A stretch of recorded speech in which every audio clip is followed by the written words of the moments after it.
साल 1960 कांग्रेस की गुटबाजी की वजह से उत्तर प्रदेश के दूसरे मुख्यमंत्री डॉक्टर संपूर्णानंद कुर्सी छोड़ने पर मजबूर थे।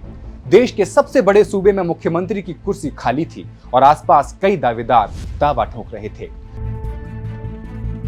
जो शख्स इस सफ में सबसे आगे खड़ा था वो खुद संपूर्णानंद के तख्ता पलट का सबसे बड़ा मोहरा था। एक ऐसा मुख्यमंत्री जो इंदिरा गांधी के आदेश को ठुकराने का मादा रखता था, जो नेहरू के कामराज प्लान के आगे झुकने को तैयार न था। कांग्रेस के भीतर एक ऐसा रणनीतिकार जिसे कांग्रेस का कुबेर भी कहा जाता था और संकट मोचक भी।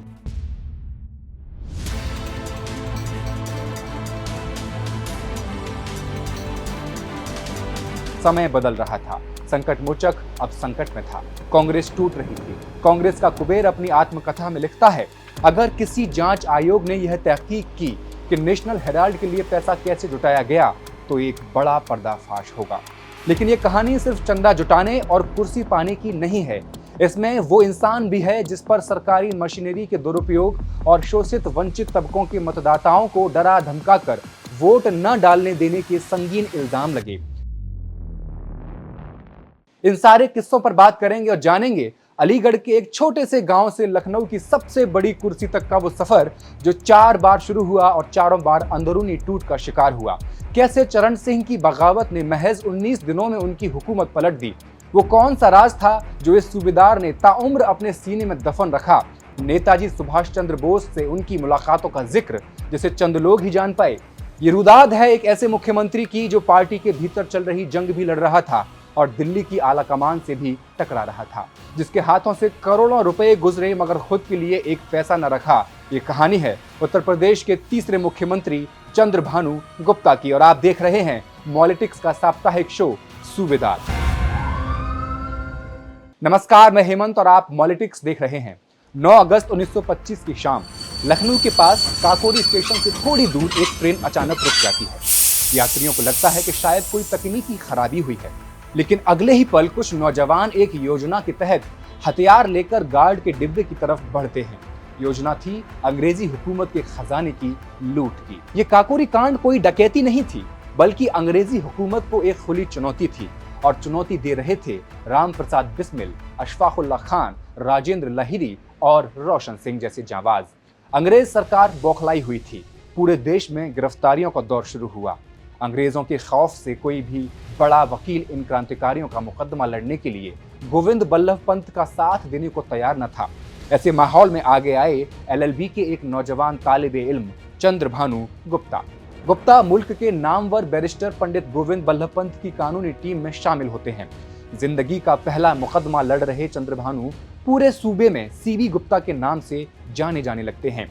1929 में उन्हें इब्तिदाई सियासी जिंदगी की एक बड़ी कामयाबी हासिल होती है। लखनऊ कांग्रेस के सदर चुन लिए जाते हैं।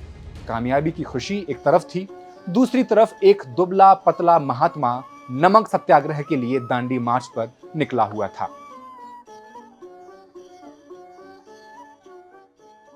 लखनऊ में अंग्रेजी नमक कानून तोड़ने की अगुवाई का जिम्मा चंद्रभानु के पास था। इस जिम्मेदारी को निभाते हुए CB गुप्ता 14 अप्रैल 1930 को पहली बार जेल की सलाखों के पीछे गए। लखनऊ में वकालत करते समय उनकी पहचान व्यापारियों, उद्योगपतियों और अनाज कपड़ा कारोबारियों से होती रहती थी। कांग्रेस को आंदोलनों, चुनावों, कार्यालयों और कार्यकर्ताओं के लिए पैसों की जरूरत थी। गुप्ता इन्हीं व्यापारियों से चंदा जुटाने में बेहद सफल थे। वे बड़े दानदाताओं का भरोसा जीत लेते थे। इसी वजह से उत्तर प्रदेश कांग्रेस के बड़े नेता चुनावों और आंदोलनों के समय अक्सर पैसे जुटाने की जिम्मेदारी CB गुप्ता को ही सौंपते थे। उस वक्त उत्तर प्रदेश और खासकर लखनऊ नेताजी सुभाष चंद्र बोस की सियासत का एक बड़ा मरकज हुआ करता था। कांग्रेस में महात्मा गांधी और बोस के दरमियान फिक्री इख्तिलाफ अपने उरूज पर थे। सूबे के जो नौजवान रहनुमा नेताजी के साथ खड़े हुए उनमें CB गुप्ता का नाम सबसे आगे था। जब बोस कांग्रेस अध्यक्ष पद से इस्तीफा देकर अपनी नई इंकलाबी जमात ऑल इंडिया फॉरवर्ड ब्लॉक बनाते हैं तो CB गुप्ता को फॉरवर्ड ब्लॉक की यूपी इकाई का पहला जनरल सेक्रेटरी मुकर्रर करते हैं। लखनऊ में बोस की जनसभाएं हों या गुप्त नशिस्तें हों, सब कुछ संभालने की जिम्मेदारी CB गुप्ता पर थी। जब भी ब्रिटिश हुकूमत नेताजी के पीछे पड़ती या उनकी रैलियों पर पाबंदी लगाने की कोशिश करती तो CB गुप्ता अपनी कानूनी समझ और जमाती ताकत के बल पर उनकी ढाल बनकर खड़े रहते थे। जब आजाद हिंद फौज के जावाजों पर अंग्रेजों ने लाल किले में देशद्रोह का मुकदमा चलाया तो सीबी गुप्ता भी मुल्क भर के वकीलों के साथ उनकी पैरवी के लिए आगे आए और बोस की फौज के लिए चंदा भी जुटाया। और एक और राज जो आज भी अधूरा है। कयास लगाए जाते हैं कि 1950 और 60 के दशक में जब बोस गुमनामी बाबा बनकर फैजाबाद और नैनीताल जैसे शहरों में पोशीदा जिंदगी गुजार रहे थे, तब सीबी गुप्ता जो उस वक्त सूबे के मुख्यमंत्री थे, उत्तर प्रदेश के बन चुके थे, उनको बोस की असलियत का इल्म था और कहा जाता है कि वो ये राज पूरी दुनिया से छुपाए रहे, नेताजी की सलामती और पोशीदगी का पूरा ख्याल रखते हुए। साल 1937 में ब्रिटिश दौर के पहले सूबाई इंतखाबात हुए, चुनाव हुए। कांग्रेस ने चंद्रभानु को लखनऊ शहर सीट से अपना उम्मीदवार बनाया। अपनी शानदार जीत के साथ वो पहली बार विधानसभा पहुंचे। 1940 में गांधी जी के साथ अंग्रेजों के खिलाफ सत्याग्रह में उतरे। 1942 में भारत छोड़ो आंदोलन में लखनऊ की अगुवाई की और लगातार जेल जाते रहे। 1946 में चंद्रभानु एक बार फिर लखनऊ शहर सीट से मैदान में उतरे और दोबारा विधानसभा गए। इस बार पंडित गोविंद बल्लभ पंत की क़यादत में कांग्रेस की हुकूमत बनी और चंद्रभानु को पहले संसदीय सचिव और फिर कैबिनेट मंत्री की अहम जिम्मेदारी सौंप दी गई।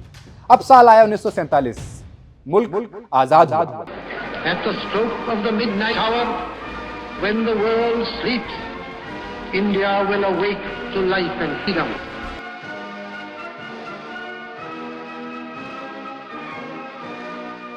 अब कांग्रेस के सामने एक नया दौर था, नई आजमाइशें आ खड़ी हुई थीं। अब काम सिर्फ धरने, प्रदर्शन और आंदोलन का न था, अब इंतखाब लड़ने थे, हुकूमत चलानी थी, सूबे को तरक्की की राह पर ले जाना था। इस नए दौर में पार्टी को जमीनी स्तर पर एक मजबूत तंजीमी ढांचे की जरूरत थी और यह जरूरत पूरी करने के लिए जो शख्स सबसे मुनासिब नजर आया वो थे चंद्रभानु गुप्ता, जिन्हें उत्तर प्रदेश प्रांतीय कांग्रेस कमेटी का पहला ट्रेजरर मुकर्रर किया गया, यानी खजांची। चंद्रभानु पार्टी के आर्थिक मामलात मुस्तैदी से संभालने लगे। चुनाव के लिए चंदा जुटाना, फंड का सही इस्तेमाल और जमात के वसाइल की दुरुस्त तकसीम, सब कुछ उन्हीं के हाथों में था। बड़े बड़े सरायदारों और रईसों से पार्टी के लिए चंदा ले आना उनके बाएं हाथ का खेल था। पार्टी में लोग इन्हें कुबेर कहने लगे। आजादी के उसी साल चंद्रभानु ने पंत सरकार में हेल्थ एंड फूड मिनिस्टर के तौर पर शपथ ली। ये दौर पूरे मुल्क और खासकर यूपी के लिए बहुत मुश्किल था। बंटवारे के बाद आए लाखों शरणार्थियों ने सेहत के इदारों पर बोझ डाल दिया था और राशन की भारी किल्लत थी। साल आया 1951 और 52, आजाद हिंदुस्तान का पहला आम इंतखाब। चंद्रभानु लखनऊ सिटी ईस्ट से कांग्रेस के उम्मीदवार बने।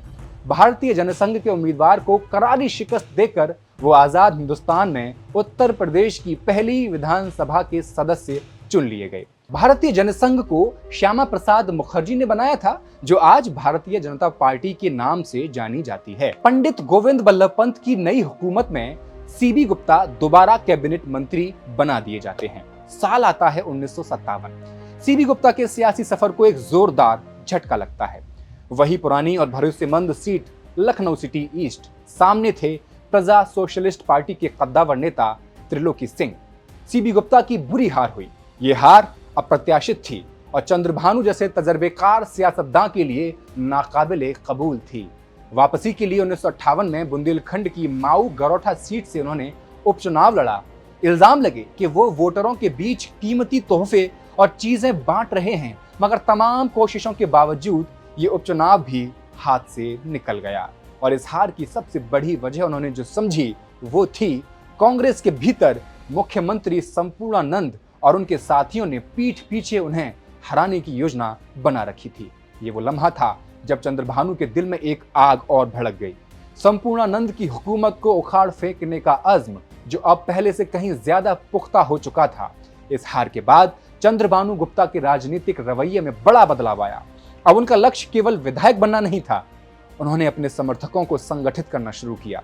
कांग्रेस विधायक दल में अपनी पकड़ मजबूत की, असंतुष्ट नेताओं को साथ जोड़ा और धीरे धीरे मुख्यमंत्री विरोधी खेमे के सबसे बड़े नेता बनते चले गए। दूसरी ओर संपूर्णानंद पहले से ही विपक्ष, भ्रष्टाचार के आरोपों और अपनी ही पार्टी के असंतुष्ट विधायकों के दबाव से घिरे हुए थे। ये सब कुछ चल रहा था एक ही कांग्रेस पार्टी के नीचे। डॉक्टर संपूर्णानंद और चंद्रभानु गुप्ता के बीच की असली जंग हुकूमत बनाम तंजीम की जंग थी। वो टकराव जो यूपी की सियासत में बरसों तक गूंजता रहा। संपूर्णानंद बतौर मुख्यमंत्री हुकूमत चलाने की पूरी आजादी चाहते थे, बिना संगठन के दखल के। मगर चंद्रभानु का यकीन था कि संगठन हुकूमत से ऊपर होता है। संपूर्णानंद शांत, उसूल परस्त, दार्शनिक मिजाज के हुक्मरान थे। चंद्रभानु आक्रामक, अमली और बेहद कड़क रणनीतिकार। दोनों के बीच ये मनमुटाव धीरे धीरे पकता रहा और सन 1960 में एक खुली सियासी जंग में तब्दील हो गया। चंद्रभानु ने अपनी पूरी ताकत तंजीम के भीतर अपना गुट मजबूत करने में झोंक दी और नतीजा सबके सामने रहा। साल 1960 में यूपी कांग्रेस अध्यक्ष पद के चुनाव में उन्होंने संपूर्णानंद गुट के उम्मीदवार को हराकर संगठन पर अपना कब्जा कर लिया। तंजीम पर चंद्रभानु का यह बढ़ता दबदबा, सियासी घेराबंदी आखिरकार संपूर्णानंद को घुटने टेकने पर मजबूर कर गई। उन्हें मुख्यमंत्री की कुर्सी छोड़नी पड़ी। 7 दिसंबर 1960 उत्तर प्रदेश के तीसरे मुख्यमंत्री के रूप में शपथ ले रहे थे अलीगढ़ के चंद्रभानु गुप्ता। मैं चंद्रभानु गुप्ता। मगर इस ताजपोशी के साथ एक बड़ा कानूनी पेंच भी था। चंद्रभानु उस वक्त न विधानसभा के सदस्य थे, न विधान परिषद के। विरोधियों ने फौरन अदालत का दरवाजा खटखटाया, को वारंटो पिटीशन दाखिल की गई और संविधान के आर्टिकल 164 के तहत उनकी कुर्सी को गैर कानूनी और गैर संवैधानिक करार देने की मांग कर दी गई। अदालत ने कहा कि संविधान में ऐसी कोई सख्त पाबंदी नहीं जो किसी शख्स को बिना सदन की सदस्यता के अधिकतम 6 महीने के लिए मुख्यमंत्री बनने से रोक सके। यूपी कांग्रेस के भीतर शुरू हुआ गंदी सियासत का एक नया दौर। 3 फरवरी 1961 हुकूमत बने अभी महज 2 महीने हुए थे। पूर्व मुख्यमंत्री डॉक्टर संपूर्णानंद ने सीधे राज्यपाल को खत लिखकर नई हुकूमत पर तंज कसा कि इस सरकार ने अभी तक ऐसा कुछ नहीं किया जिससे आवाम में जोश पैदा हो, इसलिए वो विधानसभा के संयुक्त सत्र में शिरकत के लिए नहीं आएंगे। ये महज खत नहीं था, ये एक तजर्बेकार सियासतदान की तरफ से नई हुकूमत की तौहीन थी। 3 दिन बाद आग में घी डालने का काम कमलापति त्रिपाठी ने किया। कांग्रेस विधायकों के गुट की तरफ से ऐन वैसा ही विरोधी खत राज्यपाल को रवाना हो गया। मगर चंद्रभानु ने इन तमाम शोरगुल की परवाह किए बिना पहले ही दिन मंत्रियों की तनख्वाह और भत्ते, गाड़ी, बंगला, सफर का खर्च सब कुछ काट दिया। कमलापति त्रिपाठी कांग्रेस के बेहद ताकतवर ब्राह्मण नेता थे। शुरुआत में वे डॉक्टर संपूर्णानंद के करीबी माने जाते थे और उनकी सरकार में मंत्री भी रहे, लेकिन समय के साथ कांग्रेस की अंदरूनी गुटबाजी बढ़ी और वे धीरे धीरे चंद्रभानु गुप्ता के साथ खड़े दिखाई देने लगे। जब संपूर्णानंद की सरकार लगातार संकटों में घिर रही थी, तब कमलापति त्रिपाठी भी उन नेताओं में शामिल थे जिन्होंने दिल्ली के शीर्ष नेतृत्व को यह विश्वास दिलाया था कि अब उत्तर प्रदेश में नेतृत्व परिवर्तन की जरूरत है। अब साल आता है 1963। आंध्र प्रदेश के तिरुपति मंदिर में एक इनफॉर्मल मीटिंग होती है, मगर इस मीटिंग के नतीजे पूरे हिंदुस्तान की सियासत पर असर डालने वाले थे। मद्रास के मुख्यमंत्री कुमारस्वामी कामराज, आंध्र प्रदेश के मुख्यमंत्री नीलम संजीव रेड्डी, कर्नाटक के मुख्यमंत्री एस निजलिंगप्पा, पश्चिम बंगाल के दिग्गज अतुल्य घोष और महाराष्ट्र के केंद्रीय मंत्री एस के पाटिल, इन 5 ताकतवर नेताओं ने मिलकर के एक गुट बनाया जिसे सियासत में सिंडिकेट कहा गया। ये वो लोग थे जो कांग्रेस की जमीन पर काबिज थे और इनके इशारे पर दिल्ली तक कांपती थी। इसी दौरान कामराज प्लान पेश किया जाता है।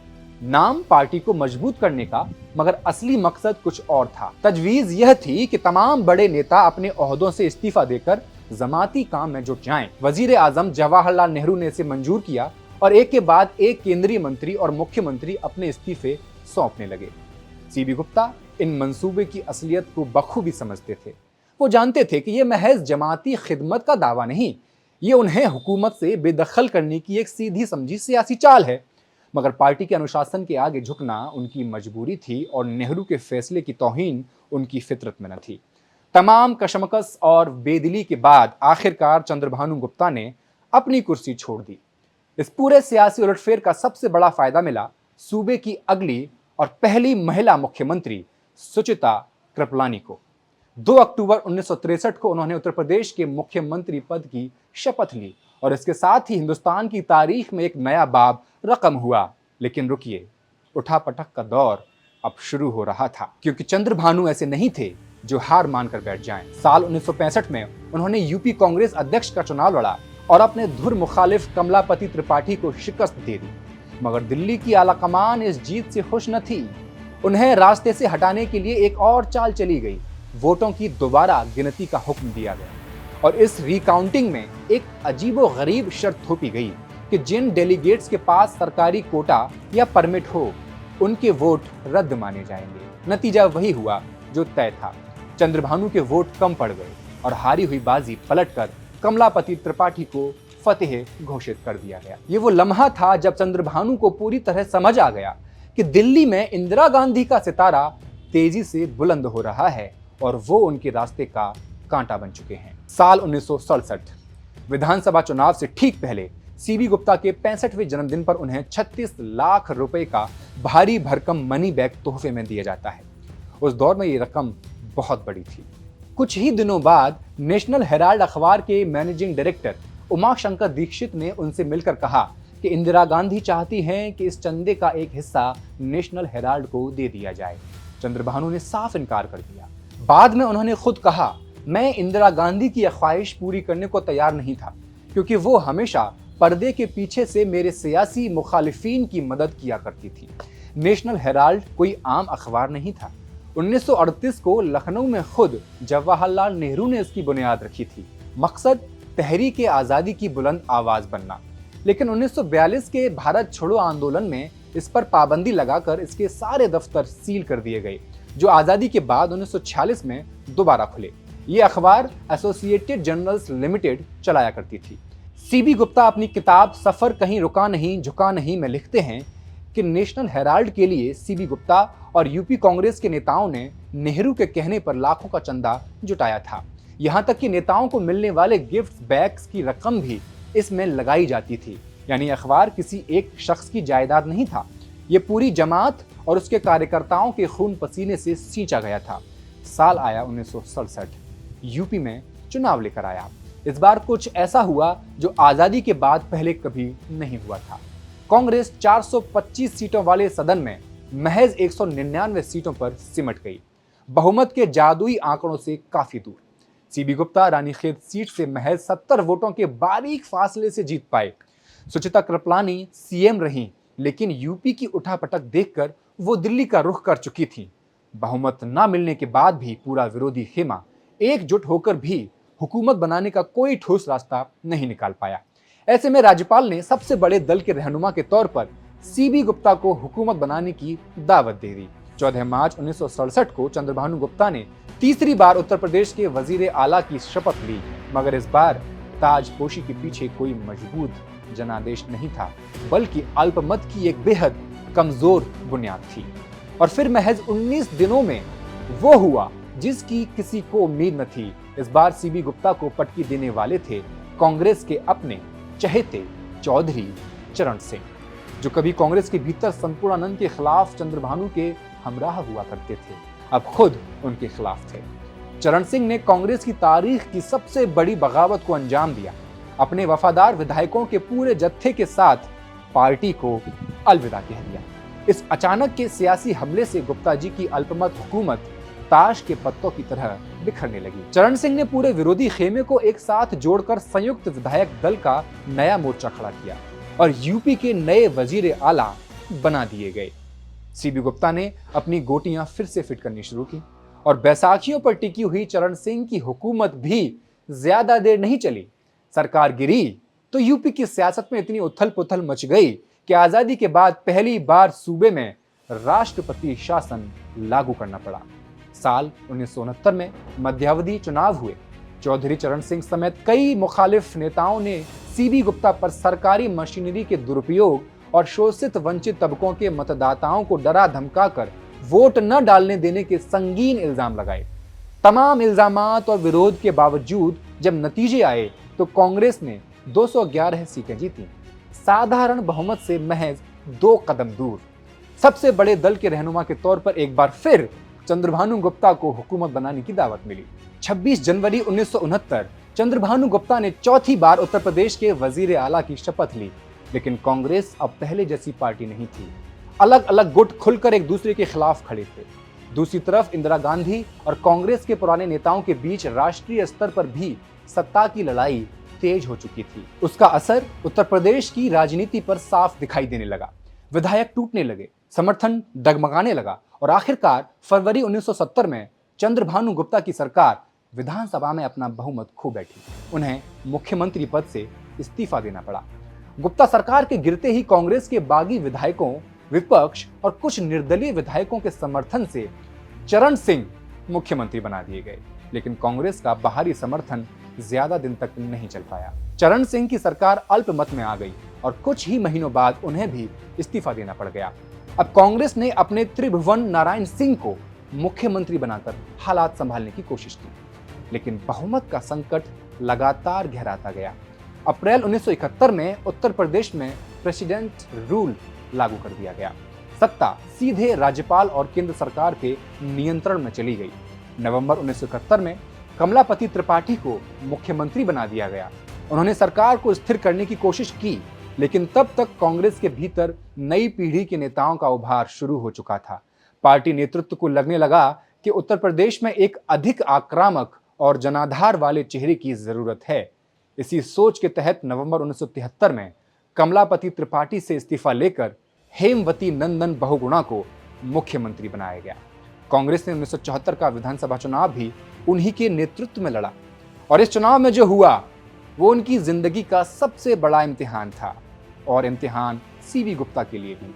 74 के चुनाव में हेमवती नंदन बहुगुणा इंदिरा गांधी की कांग्रेस के नेता थे और सीबी गुप्ता कांग्रेस ओ में शामिल थे। सीबी गुप्ता तत्कालीन मुख्यमंत्री हेमवती नंदन बहुगुणा को तंज में नटवरलाल कहते थे। 1974 की विधानसभा चुनाव में सीबी गुप्ता हेमवती नंदन से हार चुके थे।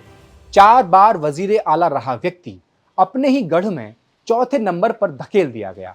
इसके बाद चंद्रभानु ने फिर कभी चुनाव नहीं लड़ा। उनकी हार का असली सच 3 साल बाद खुला। थोड़ा सा पीछे लेकर चलता हूं। दरअसल 1969 में कांग्रेस टूट चुकी थी। हेमवती नंदन बहुगुणा इंदिरा गांधी की बदौलत उत्तर प्रदेश के मुख्यमंत्री बने रहे, लेकिन आपातकाल के दौरान दिल्ली के बढ़ते हस्तक्षेप और मतभेदों के कारण बहुगुणा भी इंदिरा गांधी से अलग हो गए थे। 1977 में उन्होंने कांग्रेस छोड़ दी और कांग्रेस फॉर डेमोक्रेसी में शामिल हो गए। अब आपातकाल खत्म हुआ तो कांग्रेस ओ, भारतीय जनसंघ, भारतीय लोकदल, सोशलिस्ट पार्टी के नेताओं और कांग्रेस फॉर डेमोक्रेसी ने मिलकर के एक नई पार्टी बनाई। नाम रखा गया जनता पार्टी। इस तरह कभी उत्तर प्रदेश की सत्ता के लिए एक दूसरे से लड़ने वाले चंद्रभानु और हेमवती नंदन बहुगुणा इंदिरा गांधी के विरोध के नाम पर एक ही मंच पर आ गए। तो बात 1977 की थी। बहुगुणा और सीबी गुप्ता दोनों जनता पार्टी में थे। एक दिन चंद्रभानु ने बहुगुणा से सीधे सीधे पूछा, 74 वाले इलेक्शन में आप जीते ये मैं मानता हूं, मगर मैं चौथे नंबर पर कैसे आया? बहुगुणा बोले, उस चुनाव में मैंने तुम्हें हराने के लिए बैलेट बॉक्स बदलवा दिए थे। अब सालों की उठापटक के बाद आया 5 दिसंबर 1980 का वो दिन, जिसने यूपी की सियासत के एक पूरे युग का इख्तिताम करके रख दिया। चंद्रभानु गुप्ता इस दुनिया से रुखसत हो गए। उत्तर प्रदेश के 4 बार वजीर आला रहे इस शख्स के बैंक खाते में महज 10,000 रुपए थे। न कोई निजी मकान, न कोई जायदाद। वो शख्स जिसे कांग्रेस का कुबेर कहा जाता था, जो एक झटके में उद्योगपतियों से पार्टी के लिए लाखों करोड़ों का चंदा जुटा लिया करता था, उसके हाथों से गुजरे उन करोड़ों रुपयों में से उसने कभी एक नया पैसा भी अपने निजी इस्तेमाल के लिए नहीं छुआ। वो मोतीलाल नेहरू मेमोरियल सोसाइटी जो उन्होंने 1935 में बनाई थी, Ravindralaya, children museum, national PG college, ये सब आज भी लखनऊ की शान है।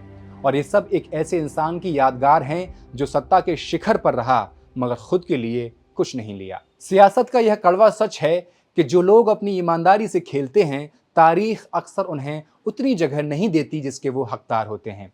मगर चंद्रभानु गुप्ता के जाने के बाद यूपी कांग्रेस में सत्ता के लिए जो घमासान मचा वो एक अलग ही दास्तान है।